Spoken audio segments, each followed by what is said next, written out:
people, it's your girl Adiola. Congratulations to Dangote's daughter and her husband, Benny. They gave out traveling bag as souvenir at this wedding, y'all. And these were not empty traveling bags. These were traveling bags that had stuff inside them. Fanta! And of course, Bill Gates, one of the richest men in the world, was at the wedding reception. Come and see Nigerians on social media. They were like, Father, I must be rich by fire by force. When you are big, you are big. Allahun shanu for me. Father, I also want Bill Gates to attend my wedding. I'm like, really? Seriously, my people, what do you think was going on in his mind? In this picture, for example, what do you think he was thinking about? Well, don't worry, because we found out what he was thinking after the wedding.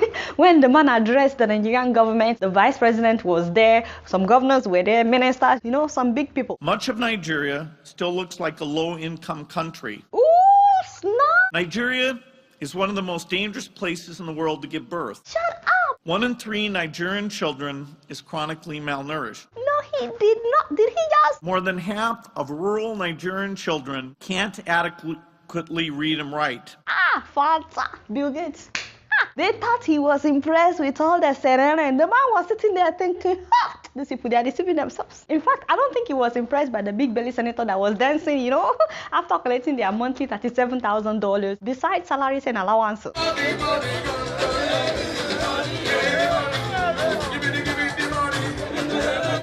Did I ask you to play it? What is wrong with you? You see, this is how they dance after collecting $37,000 every month. By the way, do you guys know how many thieves were at that wedding? Allegedly, no, it's not like I'm saying anybody is a thief. I'm just saying allegedly. No offense to Dangote, by the way, nothing personal. It's not about Dangote's daughter's wedding. It's just that each time the son or daughter of a big man or big woman is getting married in Nigeria, somehow all the thieves show up. We all know them. It's like they don't know that people outside Nigeria read news about Nigeria. So Bill Gates was probably sitting there like, wait a minute. Wasn't this one accused of stealing so million? I know this one now. Wasn't he the one that was docked for corruption allegation charges?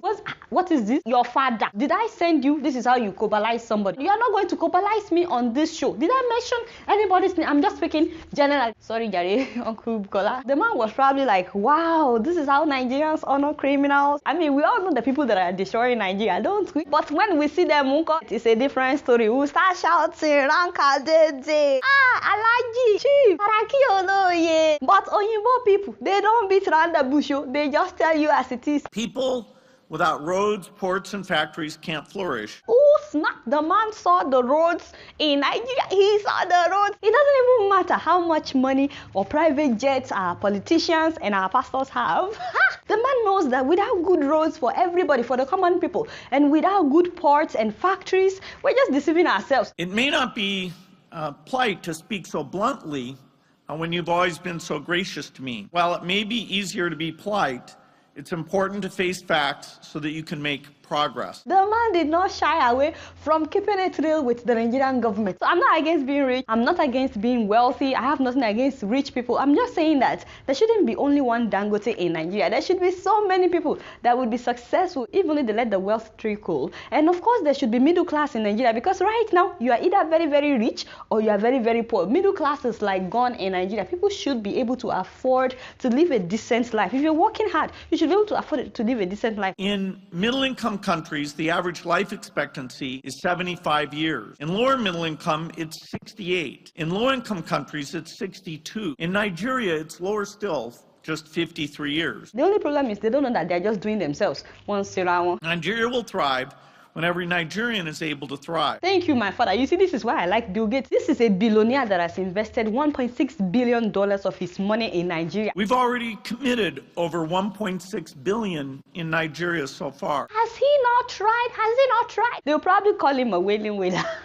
Father, if not that the man is a billionaire, they would have said it was PDP that bribed him to say those things that he said. Meanwhile, they have started touring for the 2019 election, even though they didn't say it's about election. We know it's all about election. The whole of Lagos was shut down by the same people that criticized Goodluck Jonathan for shutting down Lagos the other time. This is what is important to them, not what Bill Gates was saying. Naomi Campbell was there, by the way, shaking Buhari's hand. I'm like, Father, who know no good thing. Anyway, so Tinubu and Buhari were both laughing. Did you see them in the pictures, in the videos? But I would like to know from you guys, what do you think? Do you really think that Tinubu would support Buhari for the 2019 elections, despite the fact that they were laughing together? I'm going to fire you. What is the meaning of this? I'm talking about serious issue. Now, you get your life together. As I was saying, please leave a comment. I want to know what you guys think. You guys don't know much. Guess what? I'm just keeping it real. Now I'm going to fire you.